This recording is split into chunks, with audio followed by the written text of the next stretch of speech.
los contratos de José Luis Espert y Machado. ¿Este es el que fue a parar a la basura, Lucía Salinas? Sí, Luis, efectivamente. Ayer en un allanamiento la Policía Federal Argentina encuentra este documento que comenzaron a reconstruir. Hay un video que muestra a los efectivos de la policía uniendo partes de esto que es un contrato de locación de servicios firmado el 7 de junio de 2019 entre José Luis Espert y Federico Fred Machado, que está a un paso cada vez más cerca de ser extraditado a los Estados Unidos. La cifra, algo que ya había dado a conocer el diario La Nación, $1 millón que se iban a ir pagando en 9 cuotas.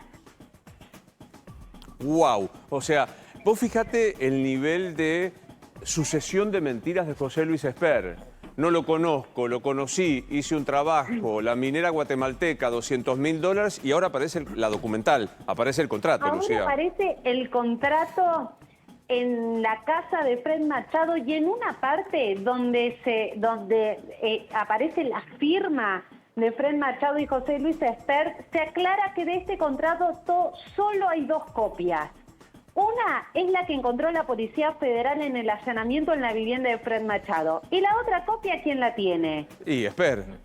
Exactamente. Y no hay que olvidarse que ayer la Cámara de Diputados habilitó a que la Justicia Federal de San Isidro, que tiene imputado por lavado de dinero al ex candidato de La Libertad Avanza, a que proceda con medidas investigativas. Y esto no se descartaría un procedimiento en su vivienda en busca, por ejemplo, del otro contrato que es el segundo, como consta en este documento que ustedes tienen allí en pantalla. Ahora, Lucía, yo te digo que por la experiencia, y vos te pasará, si bien haces libros de actualidad y de investigación, si vos escribís una novela y le entregás a tu editor que un narcotraficante se olvida en el tacho de basura un contrato que es el tema del día, la editora te lo devuelve y te dice, dale, pone algo más creíble. Nadie cree que a Machado la mamá le sacó el contrato y lo tiró en el tacho de basura.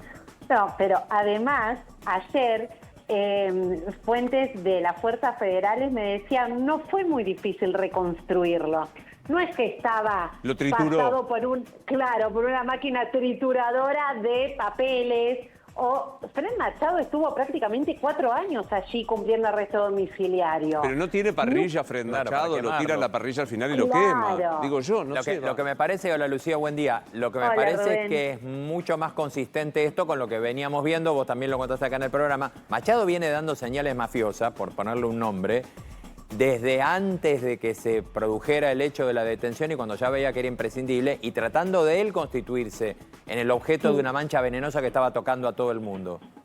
Sí, bueno, ayer lo que me decían allegados a la causa era, claramente querían que encontremos este documento, porque no es que estaba roto en 200 pedazos. Sí.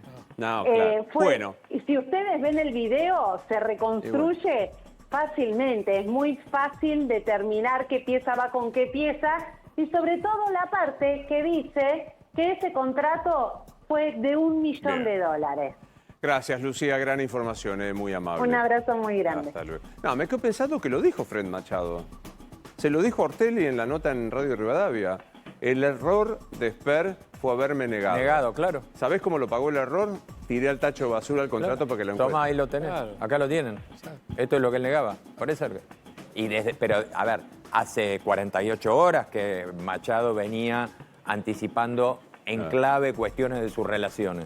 Quiero hablar de la carrera política de Espert. Sabés que estamos en campaña y es candidato a diputado nacional por la provincia de Buenos Aires. A mí me comprenden todas las generales de la ley.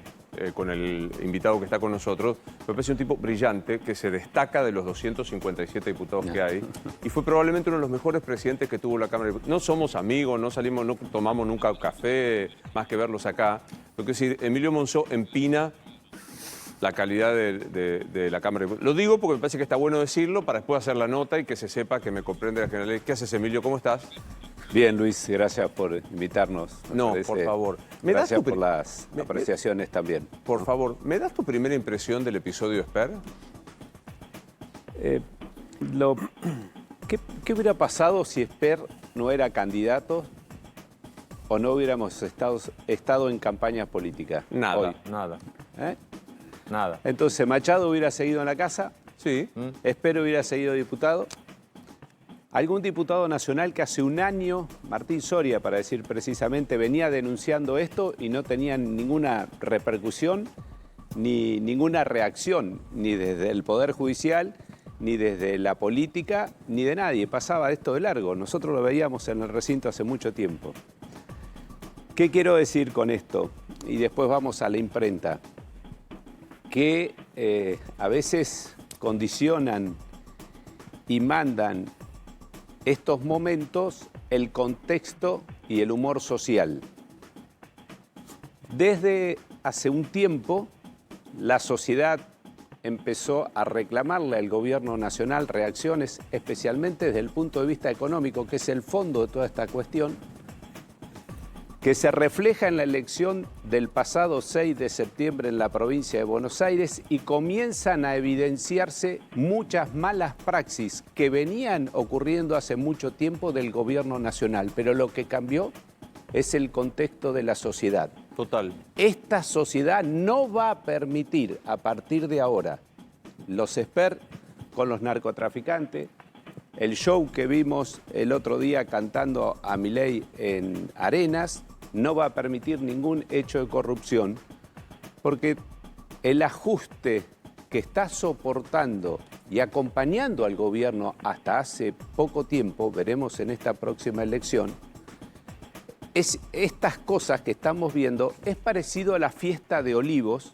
cuando la gente tenía que encerrarse. Epa. Entonces, sí, para mí esto que está ocurriendo tiene la misma relación, porque la gente está haciendo mucho esfuerzo, confiando en el gobierno, y cuando aparecen estas cosas tan contradictorias, la reacción es totalmente distinta. Me voy a la impresión de las boletas. Pero te trato de seguir, que yo sé que es bien distinto. Una cosa es un hecho delictivo que aparenta gravísimo, lo de Esper, y otra cosa la fiesta del el Movistar Arena. Pero decir que todo eso es un combo que se parece a la fiesta de Olivos. Todo es un combo de disociación con la realidad, de disociación con lo que le está pasando a la gente, pero que ya llegó a un límite que no supera este tipo de acción, no la resiste la gente. Es decir, el gobierno va a tener que tener mucho más cuidado con esta mala praxis. Entiendo. Porque cuando lo puso a Esper de primer candidato a diputado nacional, ya todos sabíamos, y los periodistas lo venían diciendo, estas denuncias. Pero El mismo Esper dice es un refrito. Sí. Quiere decir que esto ya existía. Esper fue candidato a diputado nacional a sabiendas de Libertad Avanza que estas cosas existían. Ahora, ¿qué es lo que cambió? El humor social. Ojo con esto, cambió el humor social. Ahora voy a las boletas. Dame un segundo, porque quiero cerrar el tema Esper. Ya está. Ahora, no entendí. ¿Pide licencia? Está y no está. Desde el ¿Un punto goce de sueldo? A ver, ayer entra el pedido de licencia. Lo aclara, y acá le pido a Emilio que aclare un poco la cuestión porque fue confuso esto. Aclara en la sesión Martín Menem que no le van a liquidar el sueldo, porque es un pedido de licencia que él no hace pedido de licencia sin goce de sueldo. Pero al mismo tiempo lo que se trató ayer era algo más importante que la gente quizá no se había dado cuenta, y es que la Cámara vota en un procedimiento que se somete sobre tablas y se habilita en ese momento para tratarlo, porque no estaba tratado. Muy duro y confuso el debate. Hay mucha letra chiquita atrás de esto. El presidente de la Cámara no decía que había, no sé Emilio, corregime si me estoy equivocando, no decía públicamente que había un pedido del juez Lino Mirabelli que había ingresado a la Cámara pidiendo que habilitaran la investigación y los allanamientos que había que hacer. Y en un momento alguien casi lo obligan a Martín Menem a decir: usted tiene presentado, ingresó por un pedido del juez Mirabelli y tiene que decir lo que sí, se somete a votación. ¿Por qué? Porque el pedido de licencia, vuelvo al primer párrafo, no le quitaba los fueros. Y la Cámara lo que tenía que hacer era habilitar al juez porque sigue teniendo fueros todavía. Entonces, ayer, para que aclaremos, ayer no cursó ninguna destitución. De todo del ruido que había, lo que hubo fue pedido de licencia. Esta aclaración de Martín Menem en el recinto que dice no se le liquida el sueldo, que no sé cómo habrá quedado legalmente eso, porque formalmente no fue tan claro. Sí, el tema de la votación, de habilitar la investigación, permiso para allanamiento. De hecho, hay fotos que muestran la entrada del despacho de Espert con fajada por seguridad de la Cámara de Diputados. Y obviamente todo esto en medio de un escándalo. Parte de ese escándalo lo viste vos, lo viste en el pase con Antonio. Lemoine, Pagano y todo esto a los gritos, pero sí un ruido enorme alrededor de Espert, su continuidad. Y esto que te digo, el trámite que fue muy complicado de ver, bueno, hasta dónde se habilitaba la justicia o no, que al final lo hicieron. Vamos a sentarnos, porque Emilio, vos decías, cambió el humor social, no se banca, obviamente, un delito presunto como el de Espert, hace ruido el panic show en el estadio, y decías tema boleta. Sí, el tema boleta. El Estado no puede ser la imprenta de los errores políticos de un espacio. Porque mañana, supongamos cualquier otro partido, y si querés el opositor más fuerte al gobierno, Fuerza Patria, decide cambiar el primer candidato por alguna excusa que pueda poner, hasta de salud, si vos quisieras, porque en la opinión pública ese candidato no penetró. ¿Qué hacemos los argentinos? ¿Volvemos a pagar 12.000 millones de pesos por esa situación? Porque el caso Espert, como dije recién, venía desde hace un año. Supieron cuando lo pusieron de candidato a diputado nacional que esto existía. Ahora, como cambió el contexto y esto tiene una repercusión negativa, todos nosotros, los contribuyentes, tenemos que volver a pagar la boleta. Disparate. Es un disparate. Entonces no podemos pagar el Garrahan. Aparte, un gobierno que está en algunas cosas para bien, ajustando los gastos de un Estado que tenía un exceso en este rubro, pero llegó al límite de no darle plata al Garrahan. Entonces, si teníamos que sacrificarnos de esta manera, los argentinos se tienen que sacrificar y ahora tenemos que pagar una boleta de 13.000 millones de pesos porque se equivocaron en la elección del primer candidato, creo que es un antecedente que va a quedar muy malo para el día de mañana. Y aparte yo me atrevo a decir que el humor social del microclima La Libertad Avanza le va a caer para el traste. Que gaste los 13.000 millones de pesos. Muy para el traste. Pero vos sabés que a mí me vino bien la campaña porque uno se aleja de la realidad, y es en serio que se aleja con las discusiones que tenemos en el recinto, más alejados todavía. Pero como ahora me toca mucho ir al interior, ayer fui a San Nicolás, mirá qué cosa obvia voy a decir. El problema del gobierno no es Espert, agrava. El problema no es lo de Españolo, agrava. El problema no es Libra, agrava. El estadio, agrava y mucho. El problema es la economía. Claro. No hay otro problema. Ayer voy a una industria que produce malla de aceros. Producía 200 toneladas. Para tu ciudad, 6 camiones a Rosario por semana. Del padre la había heredado y él crece. Invierte para hacer 400 toneladas. Hoy está vendiendo 60 toneladas y un camión por semana a Rosario. Entonces, ahí es donde está el problema. Si esta persona que tuvo que despedir gente, que tiene que estar mirando a los ojos a operarios que los conoce hace 40 años y que todos tienen duda de cómo sigue, la inflación ya no es un problema, hoy es el empleo. Esa persona observa, la fiesta justo había sido el recital el día anterior, a esa gente hoy le está cayendo muy mal todo esto. Pero el problema es económico. Sin duda, es un clásico. Ahora, explícame el nivel de discusión de la Cámara. Hoy pasábamos lo de Pagano, Lemoine. O sea, primero quiero decirte como expresidente de la Cámara. A mí me cuesta creer, Lemoine o quien fuera, que pueda hacer semejante cuestión y el presidente no actúe aplicando el reglamento, pidiéndole que cese o llamando a que desaloje la Cámara. ¿Cómo que si lo tenés a la mano, pongámoslo, por favor, un segundo. Otra vez. La otra vez se puso de espalda. Pagano saca el mega... Mirá esto. Te vi tan atornillada a la silla como hoy, trabajando para el kirchnerismo. ¿Feliz? La verdad quedó totalmente clara. Lilia tenía razón de nuevo. Machado, ¿cómo te fue en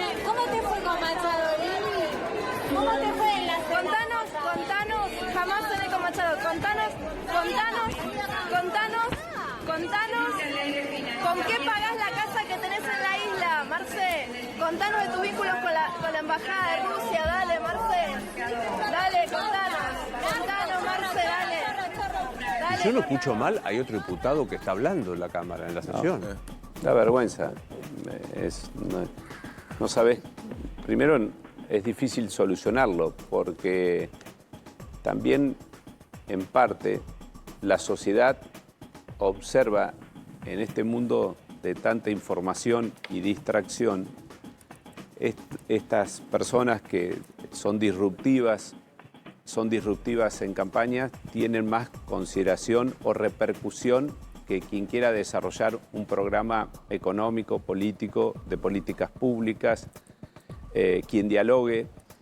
Hoy el impacto en las redes sociales es mucho más efectivo apelando a las emociones negativas que a las emociones positivas. Claro. Entonces, la consecuencia es que nos divierte. Vos preguntás a la gente qué tipo de diputados quieren y te van a dar un perfil. Y yo te digo, ¿y qué tipo de diputados vota? Y vota este perfil. Hay una gran contradicción. Ahora, la primer candidata a diputada nacional también de la provincia de Buenos Aires, de Libertad Avanza, es una actriz, una modelo, no sé qué es.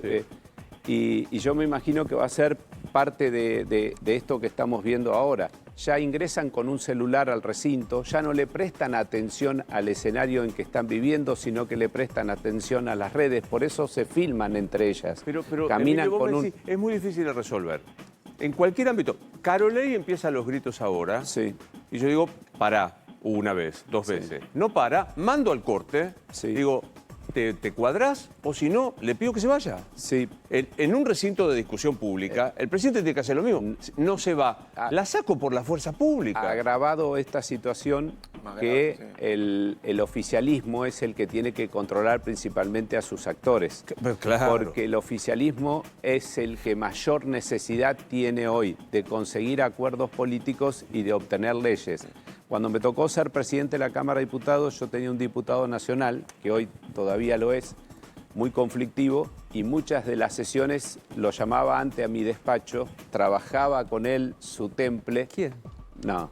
¿Y por qué? ¿Fernando? No, pero No, debe ser el ¿por qué? presidente del bloque. Porque en el recinto le tenía que hacer entender, ¿no? Hay una lógica nuestra. El oficialismo se lleva las leyes y el discurso se lo lleva la oposición. Claro. Ese es el trabajo que debe hacer un presidente. Pero acá Libertad Avanza, no en el tema de ayer. Todas las sesiones está ocurriendo eso. Es decir, Le han mostrado el chat de Lemoine y Martín Menem, incitándola a que haga bolón. Te advierto, Carolei, que fue una advertencia lo que hizo. No, y una diferencia más es que este es un ámbito privado también. Y en este ámbito privado se pueden tomar otras decisiones que en la Cámara no se pueden tomar y hay con trabajadores que fueron elegidos por el pueblo para cumplir otros roles. Claro. Exacto. ¿No? Pero ¿y qué imagen damos al inversor, al mundo? Ayer se viralizó en Estados Unidos el recital de Milei, pero como los americanos mirando absorto a alguien que va a pedir una ayuda, está festejando y presentando el milagro argentino, ¿no entiende? Y se viralizó y tuvo millones de vistas en Estados Unidos. Ahora ve esto hoy. Esta pelea en el recinto, dice, le vamos a dar 20.000 a esta, porque pero son los Rubén que están gobernando. Te cuento, me intimida, me llama Rubén, me dice, che, ¿hacemos esto? Pues empezó con tuiteros y pasó a bloque de senadores, diputados, diciendo, presidente Trump, 20.000 millones a esto. Hay una sola cuenta que tenía 1,5 millones de vistas. ¿Viste? En una sola cuenta. Ayer, otra había de 2,5 millones. Fue tremendo lo que pasa. Entonces, también las formas generan confianza. Claro. Y las formas en este gobierno... Fernando Iglesias era el del bolón que... Por eso. Fernando. No me daba cuenta. Sí, me vas a dejar con la duda. Sabés que a mí. Yo te lo digo, Luis. No te escuché. Es Fernando, dije, por eso, Claro. Fernando. Pero... Esta vez no era yo. El que no eras Carolei. Yo no. No. Pero bueno, decime, viene el 26. Sí. La propuesta de ustedes. Digamos, ¿por qué salir a competir en la provincia de Buenos Aires agrietada de esta manera? Contame por qué. Voy a decir una palabra muy simple y básica. Porque necesitamos algo más normal.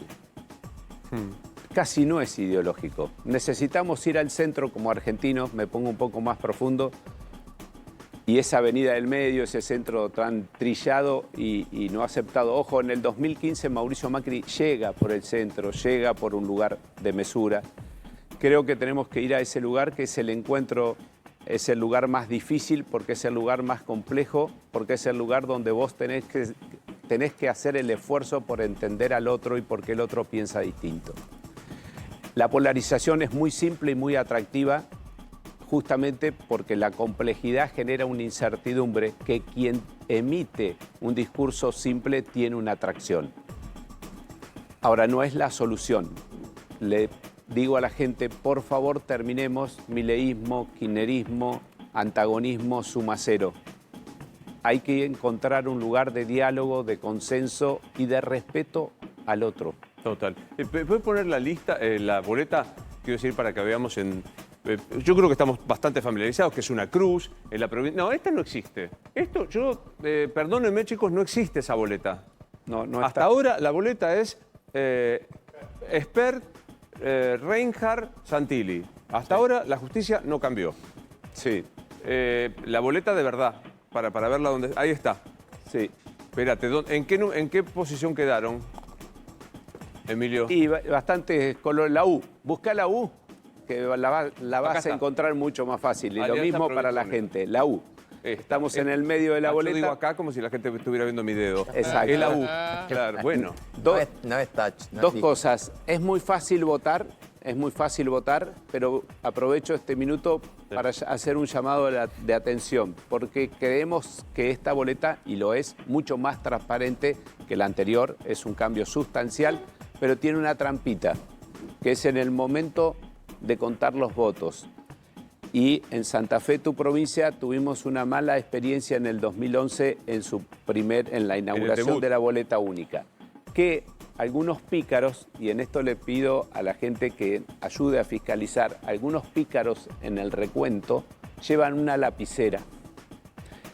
Entonces, cuando vos votás, tildás tu voto en esa boleta única que acabamos de ver. Si el presidente de mesa, que no lo debe hacer, cede a los fiscales esa colaboración siempre pícara que ellos tienen a contar las boletas, viene un fiscal con una lapicera y hace doble tilde en las boletas que no le conviene. Anular. En Santa Fe hubo récord de votos nulos. Por este motivo. Así que, y es pícaro el argentino, hay que tener cuidado, le encontramos la vuelta a todo. Entonces, aviso, en el momento lo tiene que hacer el presidente, es fácil. Si ustedes ven que un fiscal se ofrece a ayudar con ese presidente, por favor es no, porque ese fiscal va a ir con una lapicera y simplemente con una tacha anuló los votos que cuenta. ¿Qué te parece? Entonces, me aprovecho esto también muy bien. para pasar este aviso para todos, ¿no? Questo paese fantasmagórico, decía Discepolo. Claro, qué difícil que esto... Bueno, gracias por venir. No, gracias a ustedes por Placer verte invitarme. siempre. Muchas gracias.